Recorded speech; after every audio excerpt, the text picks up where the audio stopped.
1,23,000 BJP को, हमारे दोस्त विनोद साहब को 29,000। ये इसका मैं क्या करूं? ये तो आप कोर्ट गिर गया ना। अच्छा, हुजूराबाद 73,000, 50,000 बीआरएस कैंडिडेट को, कैसा हो रहा है ये? इसका कोई कोर्स करेक्शन नहीं है उनके पास। एक बार जब किसी पार्टी का वोट डिप हो जाता तो it is very difficult, very very difficult to get it back. For me, मेरे लिए, हमारे को तो बीजेपी एक चैलेंज बन जा रहा सामने, हम उसको देखेंगे ना। अब ये बीआरएस के लोग, अरे आप तो लास्ट टाइम हमारे को सपोर्ट करे। भाई क्यों सपोर्ट करे तुम्हारे को?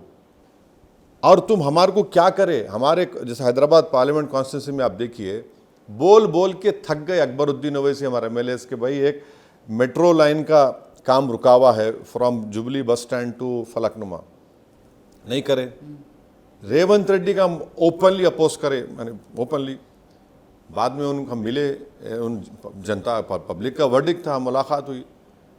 रेवंत रेड्डी पूछे क्या करना है डेवलपमेंट का? बोला ये करो भाई, हमारे को आप मेट्रो का एक लाइन बचा हुआ है, आके फाउंडेशन स्टोन डाले। आप जाके देखिए, अभी डेमोलिशन हो रहा, एक्विजिशन हो रहा। फिर मिरालम के ऊपर एक ब्रिज आ रहा, उसका जियो इशू हो गया। रोड वाइडनिंग याखूतपुरा असेंबली कॉन्स्टिट्यूंसी में और बहादुरपुरा में हो रहा है। अकबरुद्दीन ओवैसी कॉन्स्टिट्यूंसी में करीब 290 करोड़ का सीवरेज लाइन है। ये तो कर ही नहीं है ना इन्हों, हम तो दिल खोल के सपोर्ट करें।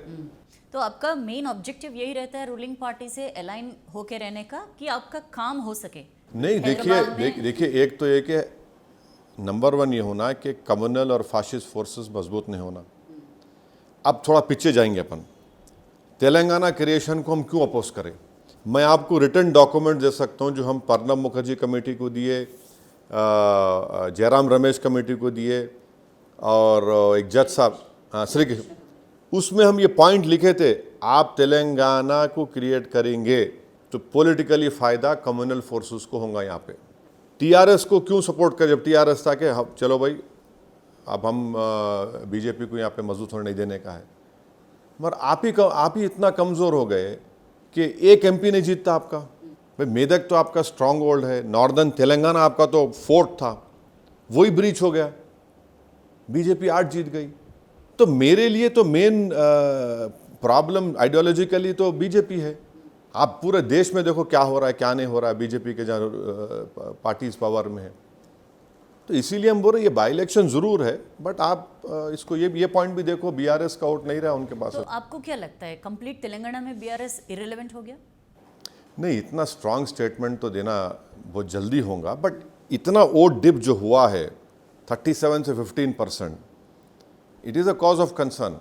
As a student of politics, as a member of parliament, as a member of MIM party, and more over and above that, as a person, everyone who opposes the communalism, जो communalism को, फिरका परस्ती को openly oppose करते, उनके लिए, सबके लिए ये अकेला मेरा कंसर्न नहीं है।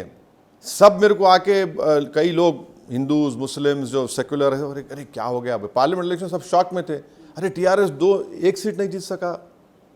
और मैं उस वक्त, आप मेरा एक स्टेटमेंट है, मैं अपने स्टेटमेंट में बोला कि अब गाड़ी में बैठना नहीं है, बीजेपी को रोको। अब है ऑन रिकॉर्ड है, क्योंकि हम लोग ये फील कर रहे थे कि यहाँ पर बीजेपी बहुत एमर्ज हो रही है। बल्कि आपने स्टीयरिंग छोड़ दिया होगा? स्टीयरिंग का नहीं, हमको ये फील हो रहा था कि टीआरएस लड़ रही नहीं थी इलेक्शन, कंप्लीटली गिव अप कर दिए थे। वो गिव अप करे क्या करे, दिस डिफरेंट थिंग, बट हमारे को जो अप्रीहेंशन था, अनफॉर्चुनेटली वो सही निकला।